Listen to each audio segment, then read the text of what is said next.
Hey, I'm Jeff and welcome back to another video. Today I'm going to give you some tips on how to care for the beautiful Raven ZZ. I'm also going to explain why I probably will never propagate a ZZ plant again. Plus, in preparation for some clips for this video, I did find a couple little pesky critters, so there's going to be some bonus pest management footage in this video, so let's get started. Before I dive right into the care, and I'll be starting off with watering as that's probably the most, challenging thing for this plant, I just want to take a moment to appreciate the new growth. There is 3 new stems. I think 3, and I love how they come out as the bright green and then they slowly transition to that kind of dark black leaf that we're all familiar with. So this is absolutely beautiful. So right now the soil is absolutely bone dry, and there's a couple ways to determine whether the plant actually needs water or not, even if the soil is dry. So I like to feel the weight of the pot. It feels quite light. Just lift up the pot after you give it some water, and then you can basically know the difference between what a dry pot feels like as compared to a completely saturated soil. Another way to test the soil, if you have a larger pot or if you don't have one of those moisture meters, is just take a bamboo skewer. I'm just going to clean off the soil here from the side of it. Stick it down into the pot to the very bottom. Let it sit there for a few seconds. Pull it out. If there's any soil or moisture sticking to the skewer, then it does not need water. You can tell the moisture level line when you pull out the bamboo skewer. Sometimes you'll be able to feel the moisture on the stick as well. Another important thing to look for when determining if your plant needs water or not is actually the stems of the plant here. You may see a little bit of wrinkling on the stem itself. If you see that in conjunction with the dry soil, then it definitely needs to be watered. And I don't even remember the last time I watered this one, so it is in dire need of water this morning. I let it get too dry. But the good thing, or the nice thing about these plants, are they have potato-like rhizomes. See if I can find one in the soil here. They are good at withstanding long periods of drought. Here's one right here, I think. Oh, that thing is shriveled. This little rhizome right here. So yeah, they'll have potato-like structures in the soil that hold on to moisture and nutrients for an extended period of time if it does go through a drought period. So it can use that excess moisture to basically sustain the plant throughout those dry periods. And sometimes you can get away with not even watering these for probably a month or more. So I use filtered tap water with all of my houseplants, and then recently I've been adding this pH down solution just so that it can have a slightly acidic pH in the water, as most tropical houseplants need a slightly acidic soil. So I'm just taking my watering can and I'm just dumping in the water. I'm going to let that kind of drain through until it comes out the bottom of the drain hole. See how fast that's draining? When you hear about overwatering issues, it's not necessarily how much water you give it during one sitting. Like, I can use this entire can. Like, I can keep soaking it until it comes out the bottom of the drain hole. I'm not overwatering it. It's when you get the frequency of watering wrong. So I probably won't water this for at least a few weeks, but I'm going to let the plant tell me when it needs to be watered. So I'm going to pay attention to the stems. I'm going to let the soil dry out completely. When I start to see those signs of it needing water, then I can go ahead and give it some more water. But where you run into the root rot issues is, like I said, when you get the frequency wrong, when you're giving it water too soon, or you're not letting the soil dry out, or even if you have it in the inappropriate soil. So you need something that is really well draining, something that doesn't hold on to moisture for too long, especially when it's in a plastic or porcelain pot like this. Pot size is very important as well. If you have a pot or a plant that is in too large of a pot, there's too much soil, and when you give it that good thorough watering, the soil is going to retain moisture for too long. So make sure you have it in an appropriate size pot like this one, something that isn't too large. Otherwise that soil won't have the ability to dry out. The roots won't be able to soak it up, and then it won't evaporate it fast enough. I'm just going to dump the rest of this can in just to show you. Like, I used probably about 1.5 liters of water, and it's just coming out the bottom here. So I'm not going to water this until it's absolutely bone dry again, but this is a thoroughly watered ZZ plant. I'm not quite done with watering it. It actually has to do with the light requirements for this plant. These are marketed as low light plants. So low light is classified between 50 and 250 foot candles. I like to use a digital light meter to help me determine its placement. Medium light is classified between 250 and 500 foot candles, and that is what I would recommend for these plants, that medium light. So if you can find an area in your house where it gets bright indirect light with the use of the digital light meter, then that will help you best place this plant. Right now mine is off to the side of a south-facing window. It's on a west wall, so it does get some southeastern direct morning sunlight. It actually gets quite high in regards to foot candles, upwards of like 1,500 to almost 2,000, which is classified as direct sun. So anything above 1,000 foot candles is considered direct sunlight. The difference between morning sunlight and afternoon direct sunlight is completely different. Most houseplants can tolerate that morning direct sunlight. It's definitely not as harsh or as strong as afternoon sunlight. So do not put this in afternoon strong or harsh sunlight.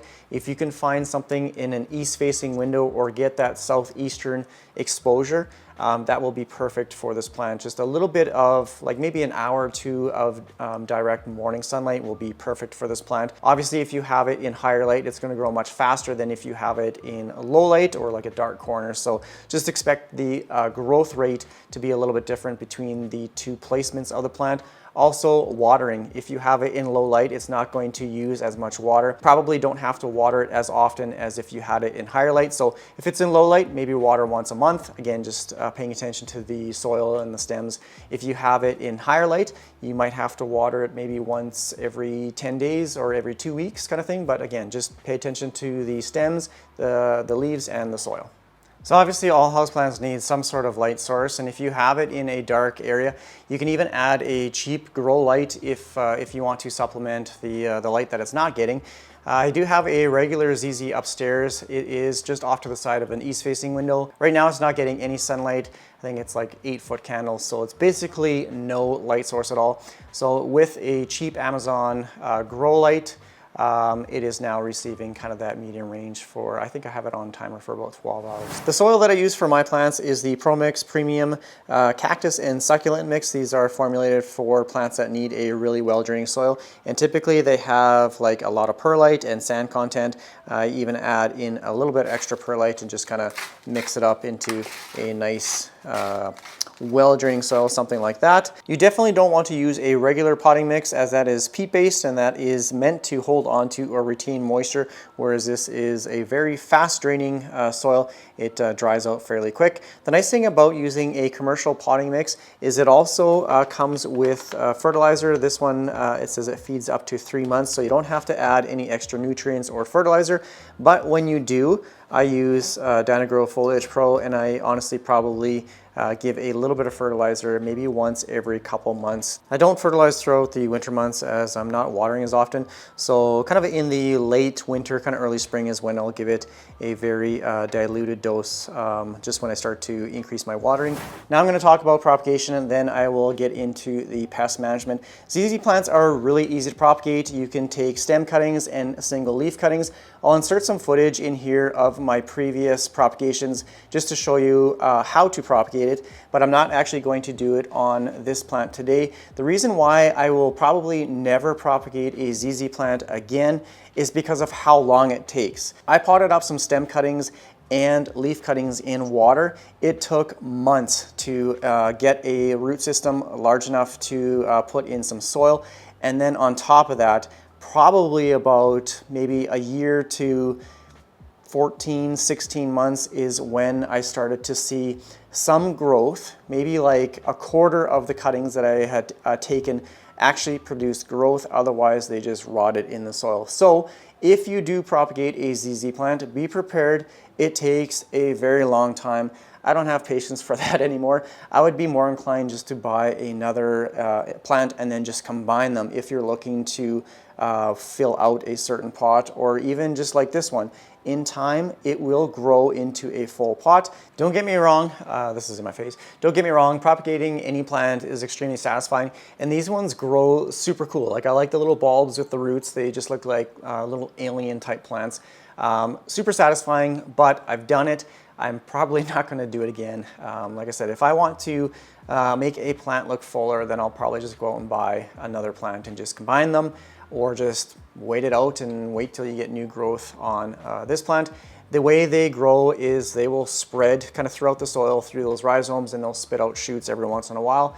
For me, it has kind of like a weird growth pattern. So you think coming in spring and summer, you'll start to see some new shoots popping out. But the growth for my plants, they've been popping out in kind of the later winter season, so January, February, that kind of stuff. So my regular ZZ plant as well as the Raven is just pushing out some new growth.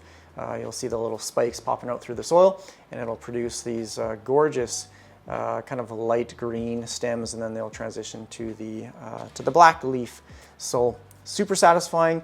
Now for pest management. When I was taking some footage for these stems and just showing how wrinkly they were, I saw what looked like a little spider mite, but they're a little bit larger than the spider mites that I've seen. So I'm kind of suspecting that it might be a little baby aphid, and I like to use Safer's insecticidal soap. I am no expert when it comes to treating houseplant pests, but I just like to use Safer's insecticidal soap for basically just a general spray. The active ingredient is potassium salts of fatty acids. Basically what that does is it coats any soft body insect. It has to come in contact with them, and eventually it just dries out the outer shell, which leads to dehydration and ultimately death. These little guys are going to shrivel up. Now the difference between the insecticide, just briefly, is it still has the potassium salts of fatty acids, but it has an ingredient, pyrethyrenes, which is, I'm not entirely sure, to be honest, but I know you need that to treat tougher insects, like if you have thrips. This is just a more potent chemical, I guess, in regards to penetrating the soft shell of these insects and then basically drying them out and dying. So you will have to use multiple treatments over time, and you just have to follow the instructions on the back. It'll show you exactly how to use it. It is ineffective, or it's no longer effective, when it dries on the leaves. So basically you just spray the plant down, making sure that you get the front as well as the undersides of the leaves, and then the stems as well. So coat that and then kind of repeat it. But I think that's going to be pretty much it for this video. If you have any comments or questions, please leave it down below in the comment section. Hopefully this video helped you out with your Raven ZZ. Thanks for watching my videos. Take care, everyone. Bye.